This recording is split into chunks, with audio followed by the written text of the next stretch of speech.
Sam, we have you here because you have a fantastic news story in the Intercept about how the Georgia National Guard is using geofencing to track, target, and ideally recruit high school children.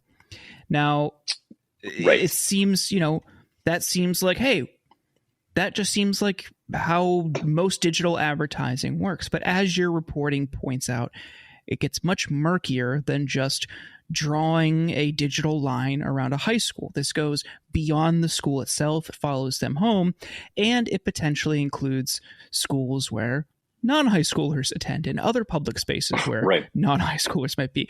Could you give us a breakdown of this story and why people should be concerned about this? Yeah, absolutely.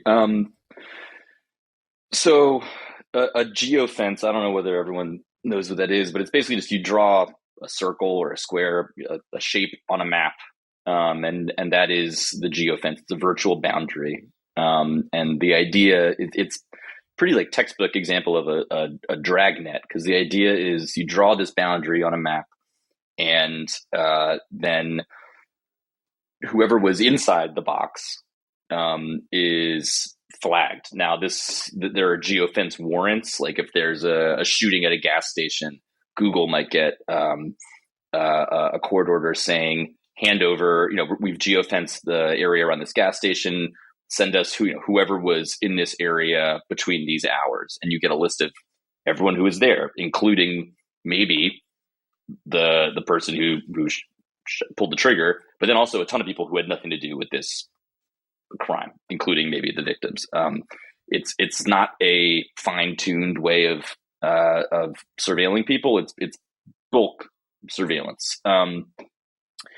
It's also, like many other bulk surveillance techniques, become super popular with advertisers because it lets you say, advertise to everyone who was at a baseball game or, go into a certain mall or something like that. In this case, it's being used to send kids. I believe they are trying to draw the line at 17-year-olds. We can get back to, we can revisit why that doesn't really make much of a difference. But high school kids within a mile radius of 67 different public high schools in Georgia.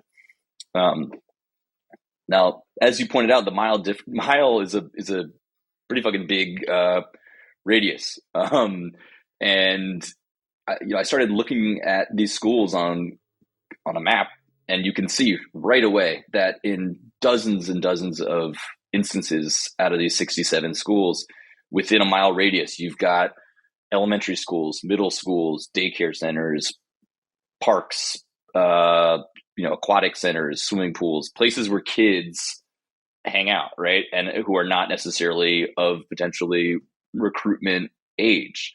The whole point of a geofence is you swallow up whatever is within that boundary. And so if you draw a mile-wide circle around a school, and there's a middle school and a church and a daycare center or whatever within that boundary, they're swept up in it.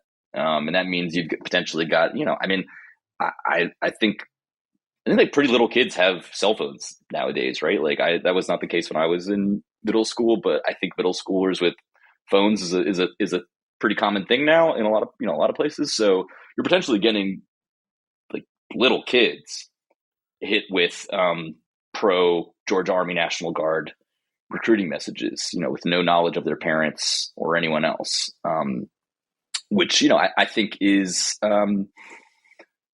it's alarming to me. I think it's been alarming to a lot of people. I'll say one thing. It's been very funny to see the replies on Twitter from people who do digital advertising work saying, "Oh, you're surprised by this? You don't know that everyone does this? This is old news," which like I doesn't really make the point I think they're trying to make. But yeah, that's the gist of it. And this, I think, just went into effect pretty recently because the deadline for vendors to apply for the contract was last month. As you point out, because of this mile radius, it incorporates other schools that you mentioned, middle schools, elementary schools, public parks, community centers, all these places where young kids might be. And yeah, you're right. Mm-hmm. Middle schoolers often have phones now. It's not like when we were younger, which is just crazy. And they're often on, sites like Instagram. And TikTok, as you mentioned, is not included because of the DoD's stance on TikTok and broader hawkish stance on China. But other sites, I hope the irony of that came across. I got it. Anyway, yeah. It'd be a shame if our children were being indoctrinated, right? Via right. app. Subject to that would be propaganda. messed up. Yeah. Right. Holy shit. And it's alarming, not just because kids aren't mentally capable. They're not fully developed at 15, 16, 17. I mean, men especially aren't even developed into their 20s mentally, and I'm almost 40 and I'm barely there myself. So. Dude, I'm rooting for you. I think next year is going to be your year.